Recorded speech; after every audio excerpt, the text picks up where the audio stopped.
அறிவு கொஞ்சம் கூட அறிவே கிடையாது. இங்க ஒரு எடுத்துக்கிட்டு இருக்கா, அங்க ஒருத்தன் எடுத்துக்கிட்டு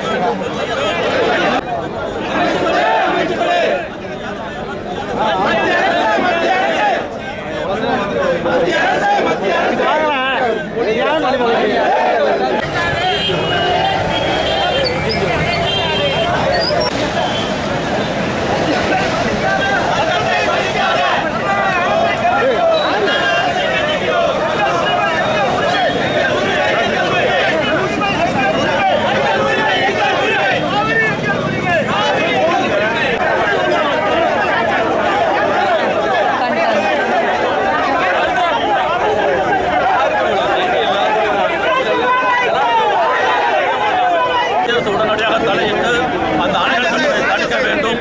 அதே போல காவிரி மேலாண்மை வாரியத்தை அமைத்து மாதம் தமிழகத்திற்கு வழங்கக்கூடிய தண்ணீரை கிடைக்க நடவடிக்கை எடுக்க வேண்டும்.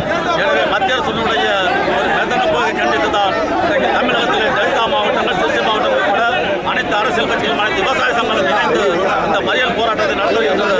மத்திய அரசு காலம் தாழ்த்தாமல் காவிரி மேலாண்மை அமைக்க வேண்டும் என கேட்டுக்கொள்கிறோம்.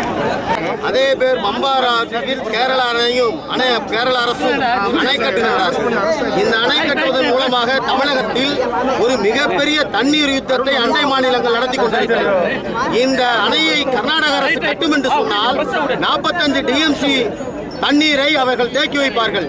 ஏற்கனவே 882 போட்ட ஒப்பந்தம், 1924 போட்ட ஒப்பந்தம், அத்தனை ஒப்பந்தத்தையும் கர்நாடக அரசு மீறிக்கொண்டே இருக்கிறது. தமிழ்நாட்டு மக்களும் தமிழ்நாட்டுடைய அரசாங்கங்களும் பொறுமை காத்துக் கொண்டே இருக்கின்றோம். ஆனாலும் இனிமேலும் பொறுமை காக்க முடியாது. இதன் விளைவு என்னாகும் என்று சொன்னால் 70 டிஎம்சி தண்ணீர் குறையும். கிட்டத்தட்ட 28,20,800 ஏக்கர் நிலங்கள் பாதிக்கப்படும். இதனால் தமிழ்நாட்டினுடைய பொருளாதாரம் மிக நசிந்து போய்விடும். 12 மாவட்டங்களுக்கான குடிநீர் தட்டுப்பாடு ஏற்படும். 1974 ஏற்படுத்தப்பட்ட அந்த ஒப்பந்தப்படி அன்றைக்கு பாசன பரப்பு வெறும் 6 லட்சம் ஏக்கர் தான் கர்நாடகாவிடம். அன்னைக்கு இந்திய அரசுடைய தமிழ்நாட்டுடைய பாசன பரப்பு 28,20,800. நாம் 1 ஏக்கரை கூட பாசன பரப்பு விரிவுபடுத்தவில்லை. அவர்கள் ஒப்பந்தத்தை மீறி விரிவுபடுத்திக் கொண்டிருக்கிறார்கள்.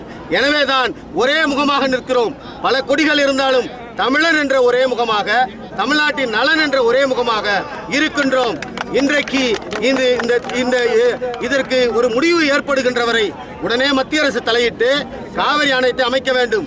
மத்திய அரசு இப்பொழுது அமைந்திருக்கக்கூடிய பாரதிய ஜனதா கட்சியினுடைய மத்திய அரசு தேர்தல் நேரத்தில் காவிரி ஆணையத்தை ஏற்படுத்துவோம் என்று சொன்னார்கள். ஆனால் இதுவரை காவிரி ஆணையத்தை ஏற்படுத்தவில்லை. தமிழ்நாடை இன்றைக்கு மாட்டாண்டாய் போக்காகவே மத்திய அரசுகள் நடத்தி வருகிறது என்பதை நாங்கள் வன்மையாக கண்டிக்கின்றோம்.